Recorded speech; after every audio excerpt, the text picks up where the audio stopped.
পঞ্চম শ্রেণীর প্রাথমিক বৃত্তি পরীক্ষায় কিন্ডারগার্টেন ও বেসরকারি শিক্ষা প্রতিষ্ঠানের শিক্ষার্থীদের অংশগ্রহণের সুযোগ না দেবার প্রতিবাদে মানববন্ধন ও স্মারকলিপি প্রদান করা হয়। বৃহস্পতিবার বেলা 11টার দিকে কালেক্টরেট ভবনের সামনে বাংলাদেশ কিন্ডারগার্টেন সোসাইটি নাটোর সদর উপজেলা এবং জেলা শাখার আয়োজনে মানববন্ধন ও স্মারকলিপি প্রদান করা হয়।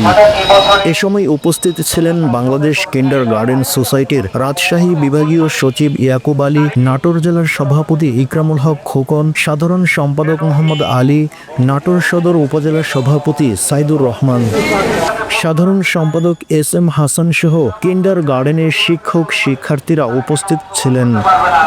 এ সময় বক্তারা বলেন, 17 জুলাই 2025 তারিখে শিক্ষা অধিদপ্তর কর্তৃক অবহিতকরণ পত্রটি বাতিল করে দেশের সকল শিক্ষা প্রতিষ্ঠানের সকল কোমলমতি শিক্ষার্থী যাতে পঞ্চম শ্রেণীর সরকারি প্রাথমিক বৃত্তি পরীক্ষা 2025-এ অংশগ্রহণ করতে পারে এ ব্যবস্থা দেওয়ার জন্য দাবি জানাচ্ছি আমরা। মানববন্ধন শেষে অতিরিক্ত জেলা প্রশাসক আইসিটি ও শিক্ষা জান্নাতুল ফেরদৌসের কাছে স্মারকলিপি দেওয়া হয়।